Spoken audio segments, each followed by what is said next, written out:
Good afternoon. I'm Bill McLaughlin, Editor-in-Chief of Furniture Today. Welcome to our Leadership Learning Lab as an extension of our leadership conference, which explores issues in leadership and leading companies. We have three supreme leaders with us today, and I'm just going to do this in alphabetical order. We have Mr. Bill Barton, CEO of Bob's Discount Furniture, Jonathan Johnson, CEO of Overstock, and Todd Wanick, CEO of Ashley Furniture Industries and Ashley Home Store. Gentlemen, thank you for joining us here today. We appreciate you taking the time. I do want to just take one quick second before we start to wish Todd a happy birthday on behalf of Furniture Today.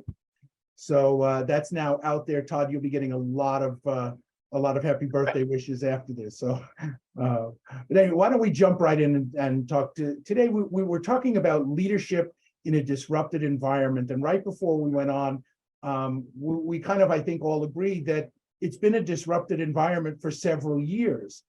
So Todd, because you span both the retail and the manufacturing worlds, I want to start with you. Talk about a little bit about how you identify a disruption in the environment, right? When do you say that, you know, this is not just the normal business cycle, this is something abnormal? What are the signals that, as a leader of a company, you can point to that help you identify when we're moving outside of the norm? Well, Bill, thank you for inviting me to this, Bill. Appreciate it. And I'm excited to be with this prestigious panel here today. I would say that, you know, there really isn't one data point that you can point to and say, that's it. The economy's changed, the world has changed, whether it's COVID or a recession. It's multiple data points. And the most important thing that I find is being connected to, you know, great retailers, the consumer, financial institutions, and just absorb as much information as you can about what's happening around you and the world around you. There's so many indicators that we pull in every single day to look at and say, do we see trends changing? Do we see the environment changing? And what impact will that have on our business? And that's a big key for us, is making sure that we have, you know, a proper feedback loop established. So those are the big things we look at. And I can't look at any one thing. You know, you can look at traffic in stores, you can look at consumer sentiment, many things, but all those things add up to a scenario that you can eventually develop over time. Let me ask you, Bill, in terms of what is your feedback loop? You know, and how would you define that, those data points that you look at that help you say, all right, we have to respond in some way here. This is not normal. Yeah, thanks, Bill. And as well, thank you for inviting me to this. And I'm honored to be on this panel with the other two, to be honest with you. Not sure how I feel about being on a panel with you, Bill, but the other two, feeling pretty good about it. We'll see at the end of this question and answer period. But in all seriousness, you know, I align a lot with what Todd said. I mean, there's not any one indicator. I think what I would add to his feedback, honestly, is we survey, and I'm sure the others do as well, we survey all of our customers. We use Net Promoter Score and a specific platform. We survey at multiple points in the customer journey. And a lot of people do that focused on the score, which is important to a degree. But more importantly, in my experience, is what they're saying in their feedback commentary. And we spend a lot of time analyzing that feedback. And I think that's another data source. In addition to what Todd said, you know, what are the customers saying about their shopping journey, their experience in the stores or online or with the product? It's a multitude of points of feedback. I think we have to keep our ears to the wall, listen. But for me, the most important source is going to be whatever the customer is telling us. And to me, that's kind of the longer term view on how to read the economic environment and what might be coming. Jonathan, let me ask you, I mean, if you have a different metric, by all means, please share it. But beyond that, when you start to notice those signs that say to you, there is something I need to respond, what are some of the first steps that you might start to take to make adjustments? And I'm sure it depends on what the crisis is, but. Yeah, so what do we look at? It's not that much different than Bill and Todd, but I generally think of three distinct groups. We are always listening to our customer. We have as our mission that we're a customer-focused online furniture and home furnishings company. So we're listening to them through NPS scores, through surveys, through a customer insight group. We also have thousands of supplier partners, and they're a great source of industry intel. They're selling to us, they're selling to others. Their inventory is fluctuating up and down. We get a good sense from them of what's going on in the market. And then, of course, we watch our competitors. We can see as an online retailer all of this performance marketing, and we can look at performance marketing metrics weekly, daily, and even hourly to see how our competitors are marketing differently. And as we monitor all three of those, the clarity of trends emerging gets a little more focused. So what do? Well, if customers are reacting like they did during the pandemic, that there's a real desire to purchase, first office furniture for their home and later patio furniture as they expanded their living space from the four walls of their home to the four corners of their property, we try and supply into that new demand. If it's kind of post-pandemic and the crisis is there's a glut of inventory, and everyone who was short on inventory during the pandemic got long on inventory, then it's figuring out how do we help our partner suppliers price so that they can move their inventory, often what was kind of high-priced, expensive inventory, so that they can, now that the supply chains are cheap, are more free, that they can get lower-priced new inventory in. So it always depends, but it's looking at what are the customer's needs and what are our suppliers' needs, and how can we meet both of those? Bill, I'd like to ask you, we're talking a little bit about how we respond outside the company, but part of this is talking about leadership within the company. Let me ask you what kinds of steps you take internally to go from what we might call an everyday operational mode to kind of a war footing, right? What kinds of, whether it's meetings or discussions, what kinds of things do you have to do as a leader of that organization to get everybody aligned around this new environment that you're dealing with? Yeah, it's a great question, Bill. Thank you. Interestingly, my answer may be a little unexpected, but I think the way you operate daily is the way you enter a crisis. And instead of reinventing everything you do, I believe in agile management, having an organization that's agile, can move quickly, cross-functional teams that are focused and through, short sprints can achieve a lot of things. Having a nimbleness and agility day to day, because you never know when the next crisis is going to come along. You don't know if it's, nobody saw COVID coming or, some government-induced crisis or some economic crisis. But to me, operating in a crisis isn't greatly different than how you operate daily. Now, certain things may get reprioritized to the top, like employee safety or customer safety. But to me, having an agile organization, we spend a lot of time focused on agility, cross-functional teams moving at speed. You don't test and learn. We call ourselves a performance culture and a learning organization. And we do it through an agile methodology. Agile started a long time ago in the software field. I'm sure Jonathan knows it well. It transitioned into mainstream business thinking about a decade ago. And I can tell you that, as Bob's was facing the beginning of the COVID crisis, there was a lot of agile movements that were made, and frankly, probably everyone else in the category, because we had to. But if we do this on a daily basis and it's our normal operating rhythm, it's how we operate, I think we're better positioned or best positioned, for the next crisis. So to me, it's you start before the crisis occurs, you take an agile, nimble posture, you build an organization that's resilient, and you can move through the crises. Todd, I notice you shaking your head there, and I know that you spend a lot of time and effort thinking about many of those same issues. Can you share some insight in terms of how you create that culture that's going to get you in position so that you don't have to just, whoops, everything's different today, right? What are some of the practices, structures that you put in place? I completely agree with Bill. You know, you got to operate in a similar fashion no matter what the season is. And, you know, you could be in winter, for example. I think we're going into winter. Maybe the industry's already in winter. I think that's something to be discussed. But at the end of the day, you've got to operate the same. The only difference is, you know, you got a little different focus around cost, right? When things are abundant and doing well, obviously you try to make sure that you're scaling with the business. When there's a time of scarcity, you work harder on making sure that you're very frugal. And those are our values all the time, is making sure we're frugal. You know, we have the saying, many people, we didn't coin it, but in times of peace, prepare for war. In times of war, prepare for peace. I think it's always important to build a strong balance sheet, no matter what you do, and you got to prepare for a downturn. We've been in a big cycle, a long cycle, unprecedented cycle in the industry, in the furniture industry specifically.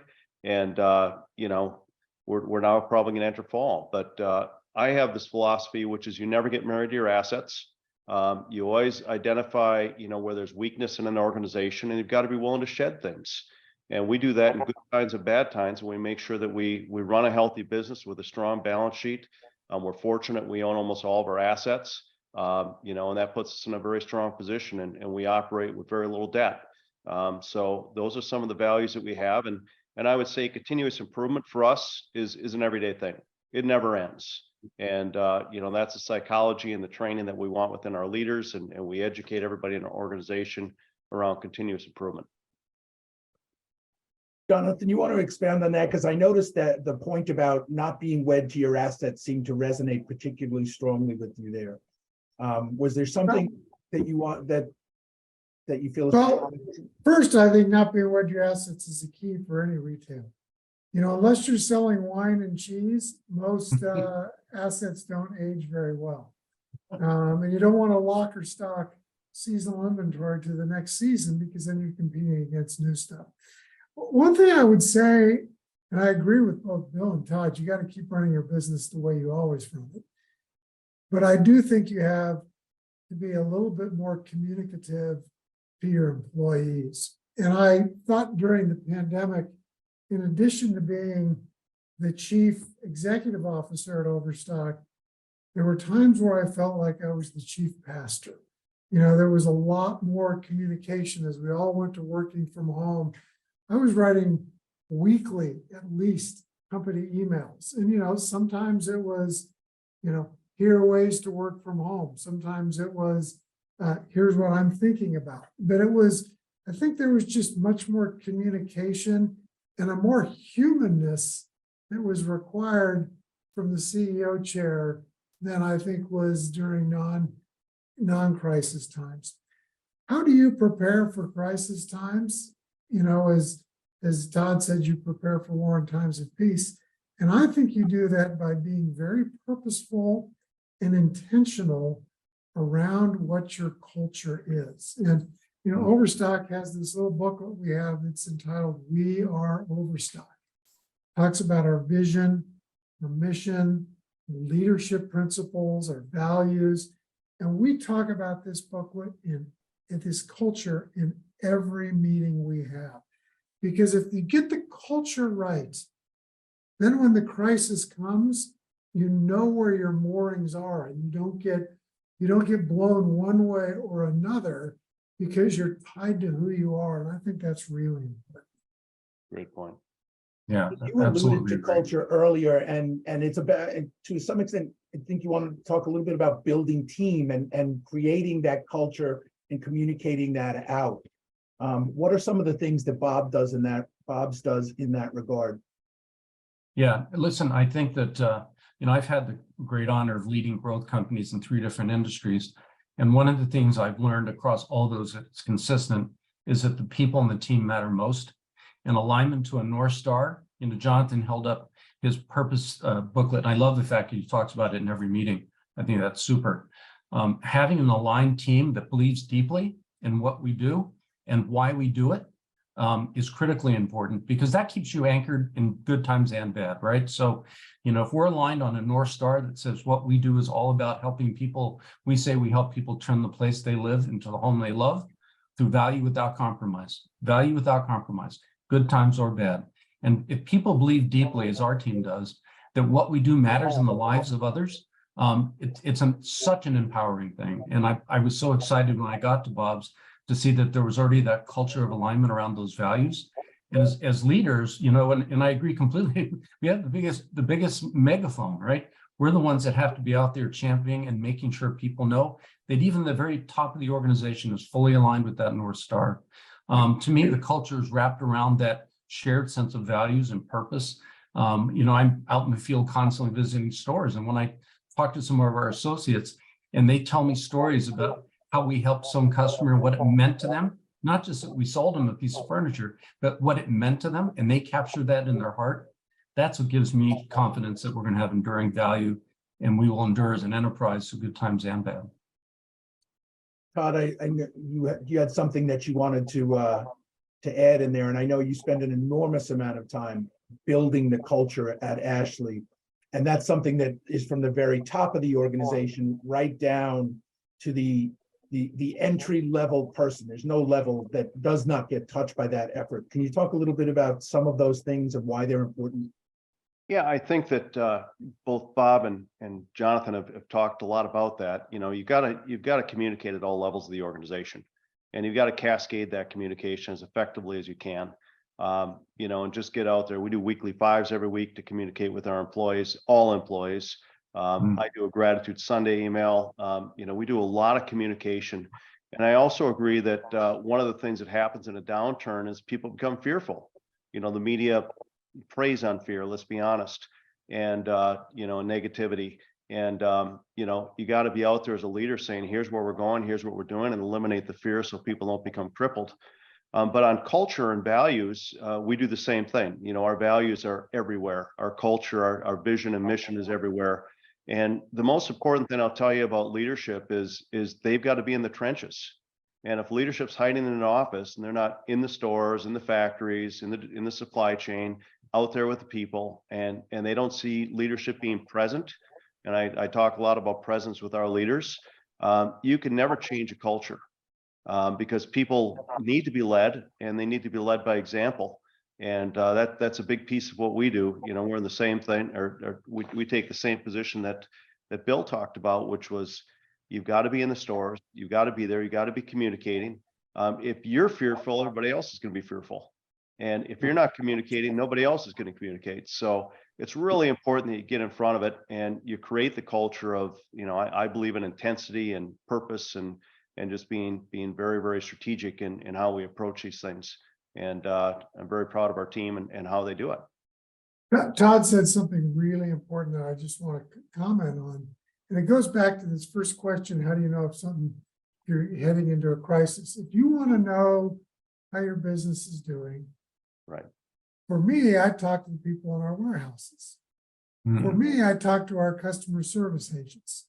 When I have a stand up with those groups and we have an open question and answer period at the end, they know they know the customer pain points, and they're not afraid to talk about them because they want to solve them. And so when Todd says you have to be at your stores and your warehouses, Overstock doesn't have a store. We have an online place, but you know, my equivalent is talking to our customer service agents, talking to the people in the warehouse, and talking to the Todds of the world, our partners who supply us product, knowing where we're creating pain for them.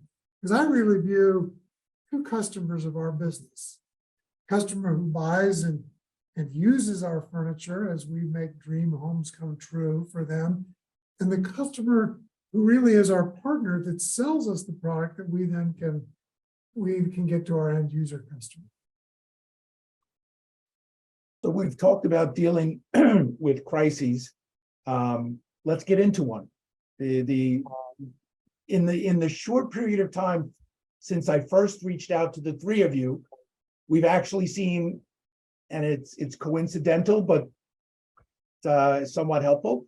We have a banking crisis now. We have what looks like an imminent recession. 6 weeks ago, it seemed like we were talking about soft landing, threading whatever needle that is. Now I think there's a little bit concern. So let me get each of your takes, and Bill, we'll start with you.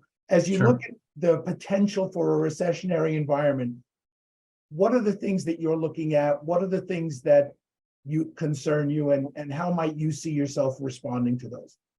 Sure. Let me start by reflecting on a couple of things that Todd and Jonathan mentioned. Look, you have to run a lean organization all the time and be ready for whatever comes along. And you also have to understand the truth. And, Jonathan's point about talking to everybody in the field, that's where the truth exists. I say that often. The truth doesn't exist in the four walls of the home office. The truth exists out in the field with people who are talking to customers, talking to suppliers. So, staying in touch with all that in real time is the best way to really understand it, begin to see those leading indicators. I think where we are today, look, there's no doubt that the consumer is under stress. I mean, all the government payments and transfer payments that occurred during COVID have abated. We have inflation. We have the Fed who's intent on running up interest rates until something big breaks. We saw those bank failures this week, which clearly are a result of the interest rates. Look, I don't know if it's going to be a recession or not, or how bad it'll be. All I know is that we as an organization have to be prepared for whatever comes our way. Look, furniture may be down, but there'll still be some people buying furniture. They'll be more focused maybe on value. And so some of the things that we bring to the market will be critically important. We have to maintain a strong balance sheet. Todd nailed it. During our crisis, we actually paid off a lot of our long-term debt. So our balance sheet even got stronger. So maintaining a healthy balance sheet, staying focused on your North Star, running a lean organization, keeping your assets under control, and then staying aligned to your purpose and not getting wobbly and drifting off and getting yanked left or right. Whatever's coming our way economically will happen, and it will end.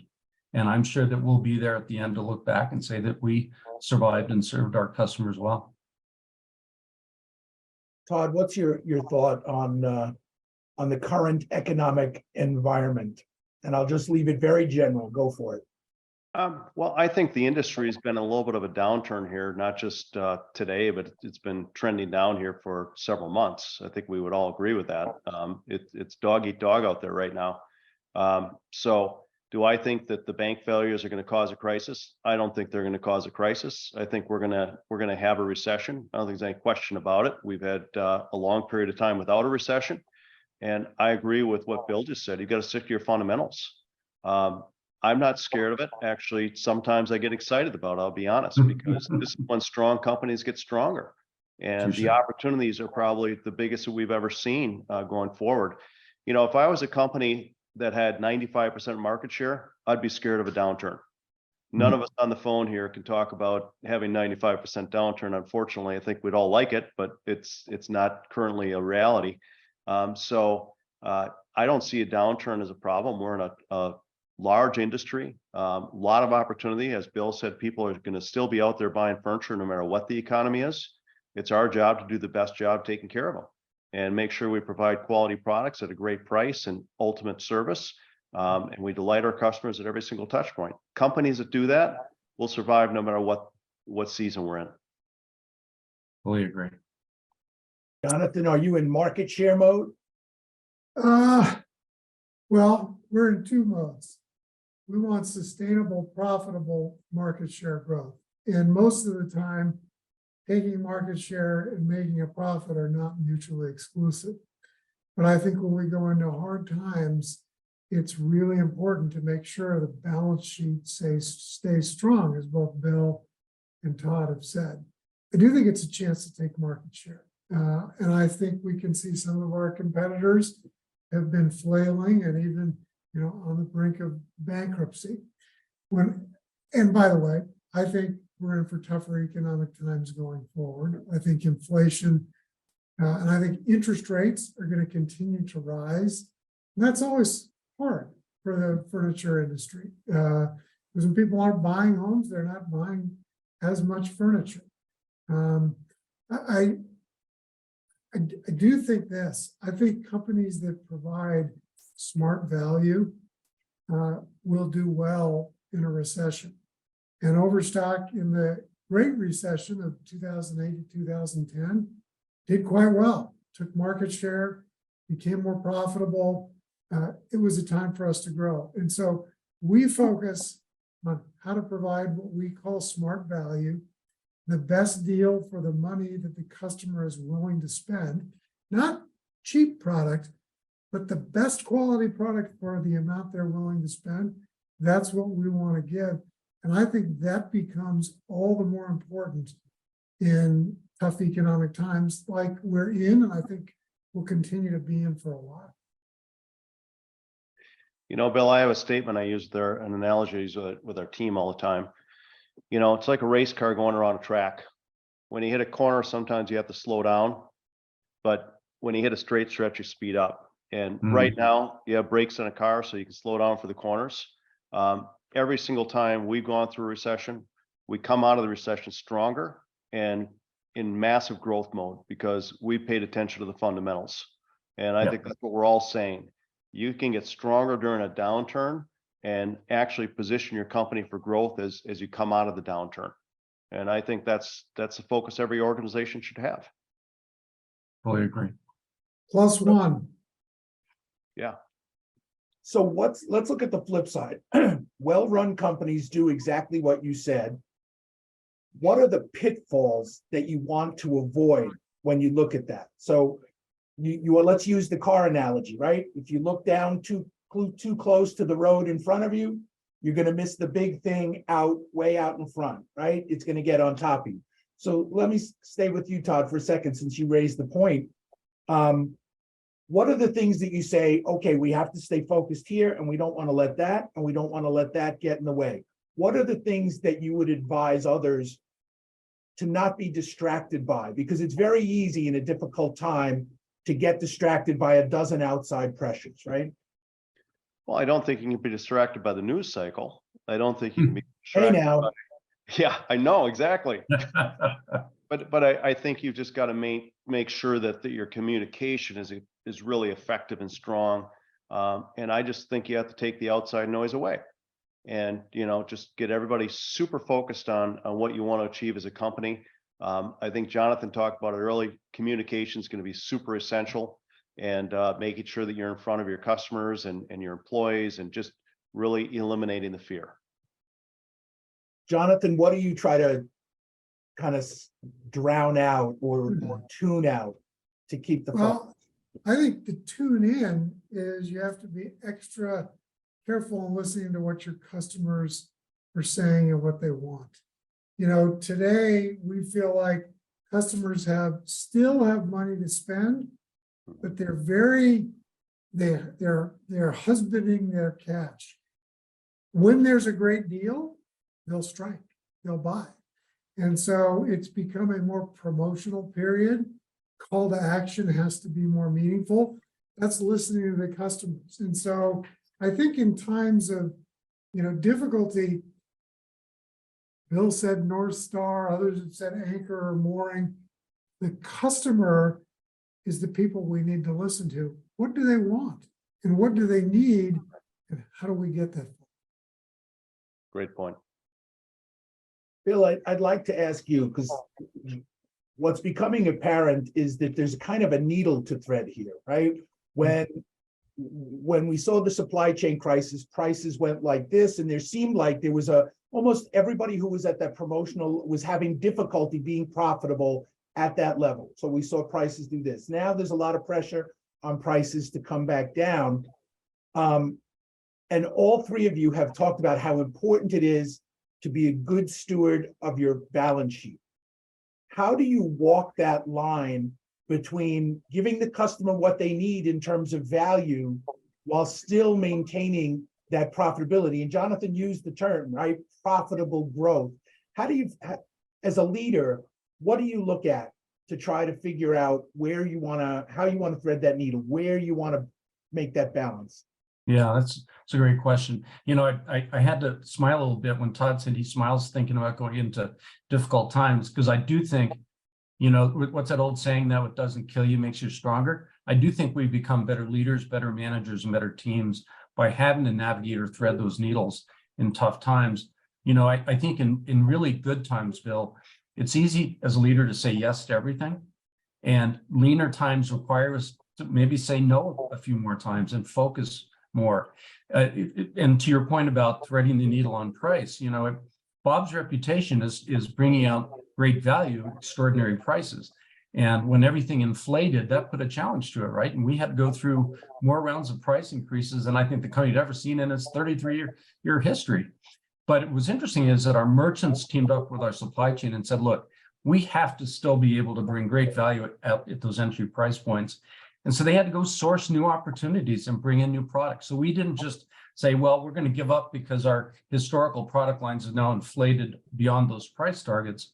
We source new product into those entry price points. But on the other end, we also learned that there's more elasticity in price than maybe we knew going into COVID. We learned a ton about our business. We had to face some uncomfortable realities. And I'm proud of the fact that our organization, again, we committed ourselves to being a learning organization. And sometimes the lessons are painful. But when you come through it and learn from those, I think it makes you stronger. So whether it's pricing or merchandising or store operations or distribution, we had to question almost everything. And we had to learn from it. We made a lot of fundamental changes that I think make us a lot stronger. Some of them were quite painful. But at the end of the day, we stayed committed to our North Star, our purpose, and stayed lean. And I'm sure the other two would agree. Sometimes right now we're having to say no to a lot of things. And in some ways, it probably makes us better. I couldn't agree more with Bill on saying no to things. I almost never have the opportunity to say no to a bad idea, because bad ideas don't bubble up to the CEO. Hopefully, it's what good ideas and what great ideas do we have to say no to, so that we remain laser focused on the things that will really move us forward. We all have constraints in good times and in bad. And in tougher times, those constraints are tighter. We've got money constraints, we've got people constraints, we have time constraints. And so figuring out how to say no to the good and even the great ideas, so you can say yes to the greater and the best ideas, is really important. And I think doing that gets us ready to swing out of that turn on the oval lap and punch the gas and really speed up when times get better. Todd, you have the metaphor of the day. Apparently, that's good. It's a John, good let me go metaphor. right back. It is a good metaphor. Let me ask you, what's your filter? When you say, right, what to say no to, what not, do you have a philosophy of management or a philosophy of leadership that guides you when you're trying to filter out what you lean into and what you want to hold back? And I'm going to ask you both the same question, so you guys both get an extra second to think about it. So first, there's always using our finance team and trying to figure out what the return on investment is. That's, I think, an obvious answer. How's the return on investment? It's also trying to, to use the old Gretzky metaphor, I don't skate to where the puck is, I skate to where it's going to be. I think it's trying to figure out how the market's changing, and how quickly it will change. Like, a lot of meetings where I hear metaverse and virtual reality and these things, and I don't know if I skate there yet, if I'm going to beat the puck there, or if that's where the puck's going to be by the time I can get there. And so there's a lot of, there's some guesswork in that. My management philosophy, and it's really in this intent-based leadership, is I look to my direct reports who know more about their areas of expertise than I do to come to me with, I intend to statements. I want them to be our strategic thinkers. I don't want a strategy officer whose job is strategy and nothing else. I want our operators to be thinking about strategy and then bring to the team, I intend to do this, and then we hash it out and we do that among the constraints we have, and together we come to a decision on where we're going to skate to next. Todd?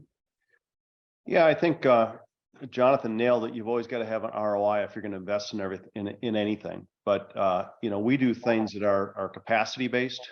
Is it to increase capacity of the organization, or is it going to fit our long-term vision and our long-term vision is about automation and how we can make our business substantially better. Even in bad times, things that fit our long-term vision, we'll continue to invest in. And if it's buy a piece of equipment to increase capacity in a downturn, I would say maybe you don't do that. But there's things that strategically, in our 3 to 5 year plan that we say we want to achieve as far as advancing technology, whether it's artificial intelligence, automation, simplification of work, education of our employees. We're always going to reinvest back in those things. Because I think that if you take a short-term view based on what's happening in an economic cycle, and you don't make those investments, because the economic cycle, let's be honest, could last 2 years. And we're focused on punching it as we come out of the turn. And, we want to make sure that we're ready for it. You can always buy that piece of equipment to increase your capacity. It's hard to build the capability to achieve your 3 to 5 or 10 year mission. Bill, what's your thought? What's your Well, gosh, following those two guys, I'm going to do a lot of dittos here. First off, we have a pretty aggressive growth ambition, and the roadmap to get there is a strategic plan we developed a couple of years ago. We update it every year. We call it Best Bobs Ever. That's our long-term strategic plan. And that becomes a filter for sure on anything of significance. For sure, ROI on investments in good times or bad is a discipline that should be constant, right? It should be, but we bump up against that long-term roadmap to make sure the decisions we're making are consistent and moving us in that direction. Some initiatives that are strategic may have to be slowed down or halted depending on the situation, but ready to be turned back on and accelerated, to quote Todd, coming out of the turn. So looking at ROI, looking at what's good for the business today, but always with a sight to that long-term strategic plan and that goal.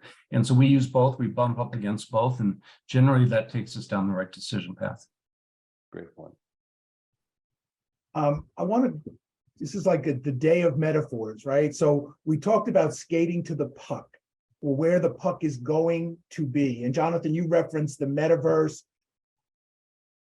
The question is, how far out do I want to know? Do I want to get to the puck at the blue line? Do I want to get to it at the goal? When you say skating to where the puck is going to be, what kind of a time horizon is productive? And what kind of a time horizon is, that's too far down the road. I can't take action on that now. Bill, since you're nodding your head, I'll start with you. When you look at where the puck is going, how far out are you trying to figure out where that puck is headed? Well, boy, this is a day of metaphors. I'm sorry that this one isn't a sports metaphor, but it's something that I use a lot. And that is, I often say that we have to drive this car with our low beams and high beams on at the same time. Low beams mean that, we have a year to deliver. We've got tactical performance. We're looking at margin in a very difficult margin environment. So, we focus on delivering return on our invested capital in the current year, but always with the high beams on, looking down the road, looking for alignment 3 and 5 years down the road.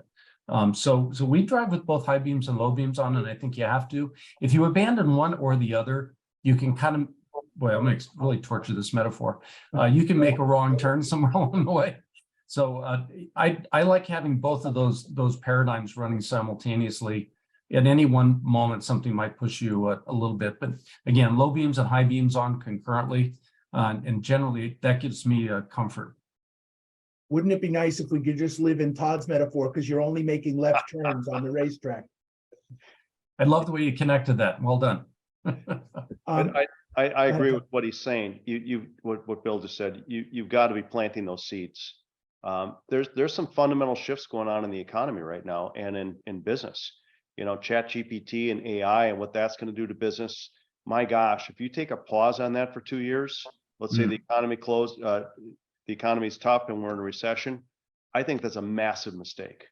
Automation and robotics, if you don't invest back in those things and really understand it, I think it's a massive mistake. In addition, during downturns, it's a good time to build a brand and do more brand work because marketing and advertising should be less expensive. So, those things are investments that I think you've always got to make. You've got to be looking at the technology and what you see happening to the marketplace and to industry. And I think you must low beam, high beam. I love that analogy, by the way. I think it's great, or metaphor. And, I think you've always got to be planting those seeds and understanding where the puck is going, because obviously the puck is going towards AI right now. Jonathan, where are you how do you figure out how far out that puck you want to intersect with that puck? Well, it's interesting. As a publicly traded company, there's a lot of traders, I would not say investors, traders who want us driving with low beam only. You know, they're looking at the quarter to quarter results, and we work really hard, yes, to have good quarterly results, but also to explain how we think we're building value in the long term. And, I think anybody who gets too focused on what's this quarter look like, or what will just the next quarter look like, is going to get into a lot of trouble. You're not going to skate. You're going to skate to a puck too soon and not score any goals, or you're going to drive into a ditch, or we're going to mix all these metaphors and it's going to be sloppy. So, I think you have to have a mix. You have to run your business so that it's profitable today and you're keeping it going, but you have to look to where it's going. And, the more I study, the more I read, I really think that companies that get it right during difficult times are the ones that grow like a weed during the ensuing good times. And so whether it's automation, whether it's using more AI or building toward the metaverse, there are a lot of things, whether it's migrating more online. I think this industry continues to migrate online. Of course, I think that as an online retailer, but I think, most industries, once people have gotten comfortable buying something online, they like it. And I think that's another place the puck is and will continue to be going toward. And it's one of the things we think is exciting about our business model. Bill, you want to address that balance of online and brick and mortar, and then Todd will come to you, because Jonathan does have, he's only in that one space. You've got to kind of figure out, right? How do you balance those two? How do you make them work together? What's your view on the interplay between those two? Yeah, look, it's a great question. It's probably one of the most important questions for our industry. It's clear to me that the consumer's been behaving in an omni-channel way for quite a while. Online research, sometimes they buy online, sometimes they want to come into the store and see it. Our long-term strategy is to be that omni-channel player. We're there to support the customer wherever they want to buy, wherever they want to research. And so, we're coming from a historic brick and mortar model and beefing up our online. And there's a great example of low beam, high beam, right? Because we're brick and mortar. We could double down tomorrow on our brick and mortar and maybe amp up a couple of quarters returns. But if we don't keep those high beams on and think about the investment in technology, the online experience, and integrating the two, so a consumer can move between those channels seamlessly with us, there's no way we win in the long run. So just, we believe that omni-channel is the answer, and we're going to invest in both channels so we can integrate the two for our customers. Todd, you have a unique perspective in that you have to deal with an omni-channel environment on the retail side, and you also have to be able to support your retail customers who need manufacturers to support them to be successful in an omni-channel strategy. How do you look at that balance? Well, I think you've got to be great at both. Whether it's store, online, manufacturing, you've got to be great at all the above. And I don't think it's one or the other. I don't think it's stores or online, as Bill said. I think it's a combination of both. And however the customer wants to buy, you've got to be there to serve them. I think that there's no question, if you can build a reputation of good service, some items may be purchased online. If they want to go in a store and they want to sit on it and go home and buy it, that's fine. I don't think anybody really cares in this universe. We all want to see it be super efficient and very efficient for the customer. And I think if you got your mind towards efficiency and what the customer wants, I think your chance of being successful is very high. So I want to get me like the gods of economics have whispered in both Bill and Todd's ears, because I think the gods of economics love omni-channel. And it's the balance of how they fit together. And it's something that we think about a lot. We don't have an omni-channel presence. We love our asset-light business model, but we know we need to get there somehow in a way that makes sense in the most asset-light way it can. And that sounds like an oxymoron, brick and mortar and asset-light. But I think there's ways to do it. And that's a real high beam project. Well, when you're ready to announce that, we'd love to talk about that and let people know, even though we are the demons of the press. We'll be the first to know, Bill. Let's get back to leadership, right? All of you, I've had, Bill, you and I have had conversations when you first started. I think I've had this conversation with each of you, the connection between leadership and mentorship. Tell me about how you create a situation within your organization, whether it's through you personally or so your managers develop mentors. What is that relationship between leadership and mentorship, and how do you maximize that within your culture? And Bill, we'll start with you. Yeah, sure. Well, look, I think we would all agree that developing talent is one of the most important things we do, both for the current and long-term sustainability of the business. And that's the right thing to do for our people. So developing talent is one of our top priorities. You know, mentorship is a form of leadership. You know, it's a form of coaching, and it has some different characteristics than kind of day-to-day business leadership. You know, in my experience, effective mentors help people bring out what's already inside of them, and then help encourage them on how to create a path forward in a career that's authentic to them and leverages their strengths, and then walks next to them, doesn't lead them, but walks next to them through their development. It's something personally that I find personally most fulfilling, to be honest with you. Certainly at this stage of my career, helping young, talented people develop is exciting.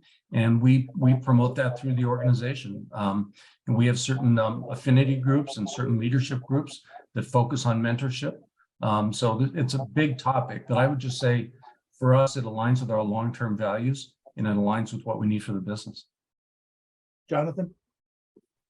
Well, you know, I think developing strong, independent leaders is crucial to any organization. And I'll tell you a story from 3.5 years ago. I'd just been made the CEO of Overstock. It had been about 6 years since I'd been in the day-to-day management of our online furniture business. I'd been the president, but then I'd stepped away and was on the board. Then I was running a venture capital arm of the company when I was made the CEO. And when I came to our first executive meeting of our online business, I asked our president to run the meeting, and he sat at the head of the table. And I sat at a pew kind of on the side of our boardroom just to listen and to watch. And two things became apparent almost immediately. We were talking about many of the same things we talked about 6 years ago. So I was very confident that I could do the job, even though I'd had a little, hiatus from it. The second thing that became apparent was people around the table would look back to where I was sitting against the wall waiting for me to make a decision. And I was very comfortable with the decisions. I was familiar with the issues. I could make the decisions. But I chose to be what I call a tell-not leader. Let them hash it out. And decisions that probably could have been made in 3 minutes if I had said, okay, here's what we're going to do. We would talk about for 15 or 20 minutes until the people that should be making those decisions got comfortable with those decisions. And I think that's a form of mentorship, to talk to people, to ask questions of them, to suss out their independent ideas so that they get comfortable, they feel empowered to make decisions. That's what happened early in my career, as I was given responsibility probably beyond what I was comfortable doing. And it turned me into a leader who was able to make decisions. And I think that's one great way to mentor people. Not tell them what to do, but to ask them questions and say, well, gee, what do you intend to do?